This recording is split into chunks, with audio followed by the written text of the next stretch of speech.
सिद्धि हेतुं मुदा मुरारिपद पंकज स्फुरद मंदरेणुत्कटा।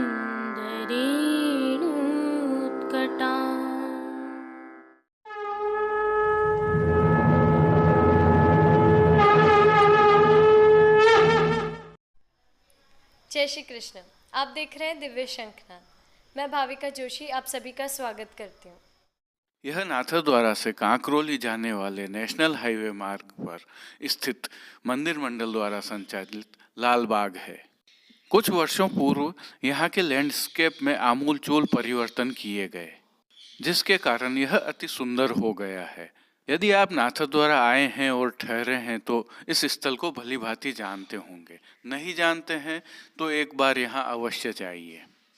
विशेष संदर्भ यह है कि आज नित्य लीलास्त गोस्वामी तिलकायत श्री दामोदर जी, जिन्हें दाऊ जी के नाम से भी जाना जाता है, उनका उत्सव है।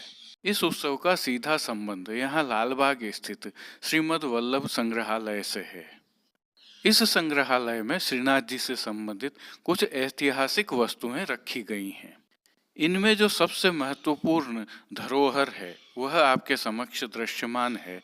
यह वह रथ है जिसमें श्री जी श्री ब्रज से नाथ द्वारा पधारे थे।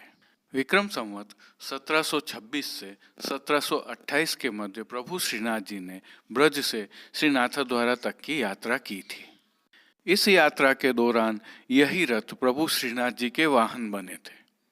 इसका आज के दिवस से संबंध यह है कि आज श्री दामोदर जी का उत्सव है और श्री दामोदर जी वे ही हैं जो प्रभु श्री जी को ब्रज से नाथ द्वारा लेकर पधारे। और जिस लाल बाग में यह रथ रखे गए हैं वह स्थल सिंहाड़ तालाब के पेटे में स्थित है। इस रथ के अलावा श्री जी मंदिर की कुछ पुरातन वस्तुएं भी यहाँ रखी हुई हैं। बच्चों के खेलने कूदने के स्थल भी हैं तो विहंगम दृश्यावली भी है। इन वस्तुओं में पुरातन चक्की भी यहाँ रखी हुई है, पालकी भी रखी हुई है। इसी चक्की में प्रभु की सेवार्थ अन्न को पीसा जाता था। समय परिवर्तन के साथ ही आज यह चक्की यहाँ संग्रहालय में रखी हुई है। यदि आपको प्रभु श्री जी के ऐतिहासिक धरोहरों के दर्शन करने हैं, विहंगम दृश्यों का अवलोकन करना है तो लालबाग आइए। यहाँ पर आपको बहुत कुछ देखने को मिलेगा। जैसे कि यह दृश्यावली सावन भादो की है जो पूर्व के लैंडस्केप में भी स्थित थी। श्री जी दर्शन के उपरांत आपके लिए यह स्थल बहुत दर्शनीय हो सकता है। आइए प्रभु श्रीनाथ जी के दर्शन कर लेते हैं।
आज माघ कृष्ण अष्टमी शुक्रवार 5 फरवरी 2020 को श्री जी में नित्य लीलास्त गोस्वामी तिलकायत श्री बड़े दामोदर जी, जिन्हें दाऊ जी महाराज भी कहते हैं, उनका उत्सव है। आपका जन्म विक्रम संवत 1711 में गोकुल में हुआ था।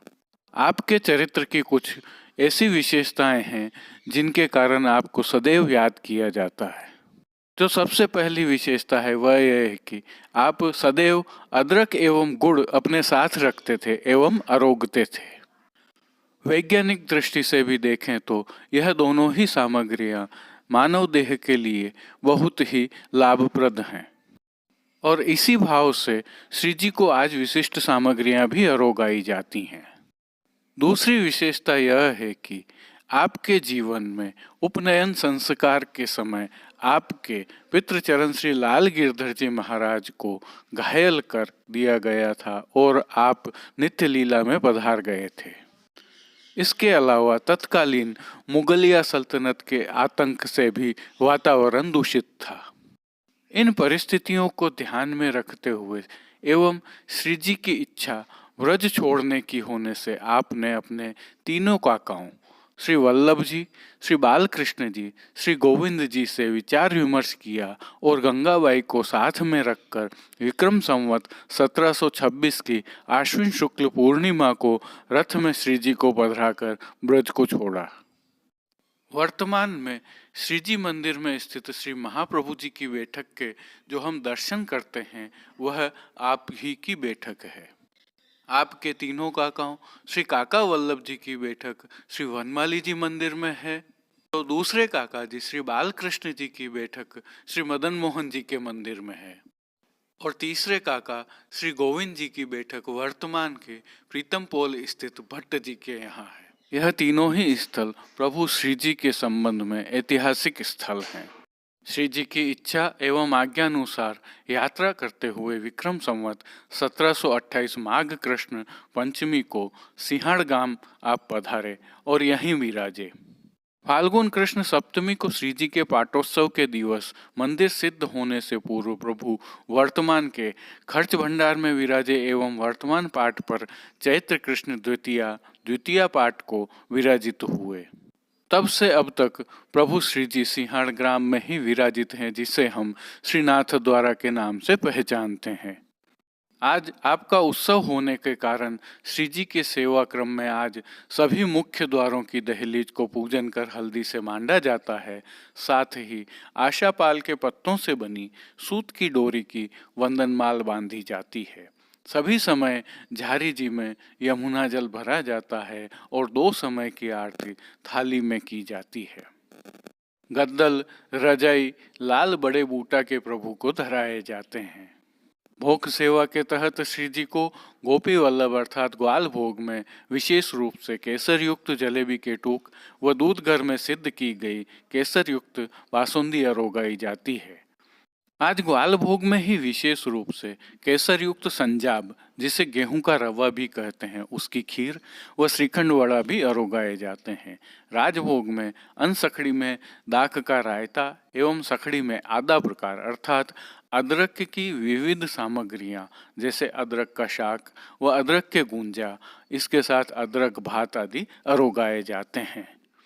आज श्री जी को अदरक के गुंजा भी अरोगाए जाते हैं, जो आज के अतिरिक्त केवल घर के 56 भोग के दिन ही अरोगाए जाते हैं। उत्सव भोग के रूप में भी प्रभु को आज अदरक की विशेष सामग्रियों के तहत अदरक के रस से युक्त केसरी मनोर के लड्डू अरोगाए जाते हैं तथा आज अरोगाए जाने वाले ठोड़ के स्थान पर गुड़ की बूंदी के बड़े लड्डू अरोगाए जाते हैं। यह दोनों सामग्रियां भी श्री जी को वर्ष भर में केवल आज के अतिरिक्त मार्गशीर्ष शुक्ल पूर्णिमा को घर के 56 भोग के दिन ही अरोगाई जाती हैं। आज श्री जी की सेवा में साज सज्जा के तहत कत्थई रंग की मखमल के आधार वस्त्र पर सुनहरी रेशम से सुसज्जित कलाबत्तू के काम वाली पिछवाई सजाई जाती है। हाशिया के ऊपर भी कत्थई एवं श्याम रंग की सुंदर सज्जा की गई है। गादी तकिया एवं चरण चौकी पर सफेद बिछावट की जाती है। जड़ाऊ स्वर्ण के एक पड़गा पर बंटा जी में बीड़ा व दूसरे पर झारी जी पधराई जाती हैं। सम्मुख में धरती पर दृष्टि व अंगीठी तो धरी ही जाती हैं। श्री जी के वस्त्र दर्शन करें तो आज श्री जी को लाल रंग की खीन खाप का सूथन, चाकदार वागा, चोली एवं मलमल का पटका धराया जाता है। मोजा जी इसी रंग के टकमा हीरा के धराए जाते हैं, तो ठाड़े वस्त्र प्रभु को आज मेघ श्याम रंग के धराए जाते हैं। श्रृंगार आभरण के दर्शन करें तो प्रभु को आज वनमाला का चरणारविंद तक का उत्सव का भारी श्रृंगार धराया जाता है।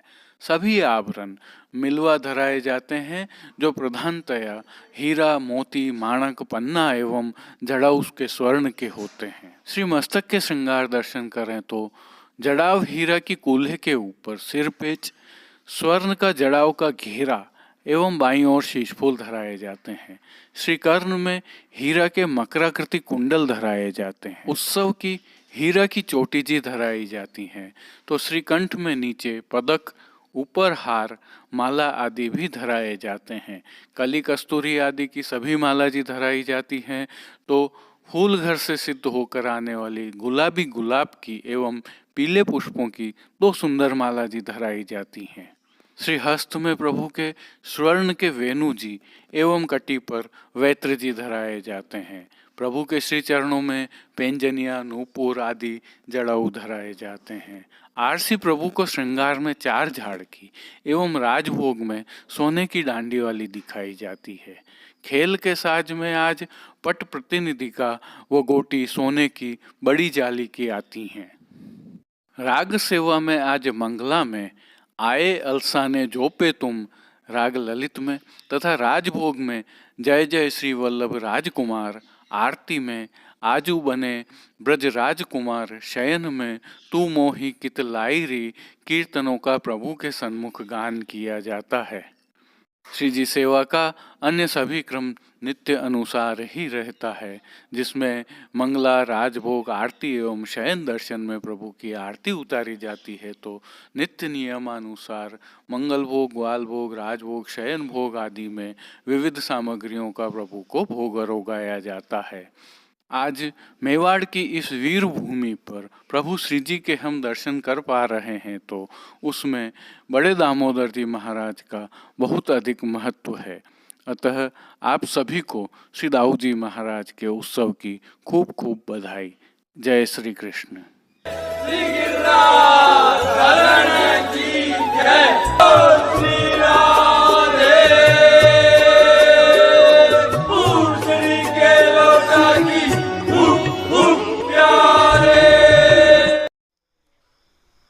आज के लिए बस इतना ही। अपने विचार हमें कमेंट सेक्शन में बताइए और इस वीडियो को अधिक से अधिक शेयर कीजिए। देखते रहिए दिव्य शंखनाद। धन्यवाद। दिव्य शंखनाद के लिए कृष्ण कन्हैया सनाड्य के साथ कैलाश पालीवाल, कुलदीप शर्मा, कमलेश पालीवाल, राजूभाई सनाड्य, अनिरुद्ध देवपुरा, जतिन सनाड्य और कांकरोली से गौरव पालीवाल की प्रस्तुति।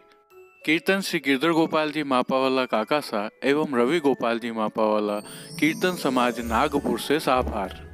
पुष्टि सृष्टि से दर्शन भेजने वाले सभी वैष्णवों का विशेष आभार। जय श्री कृष्ण।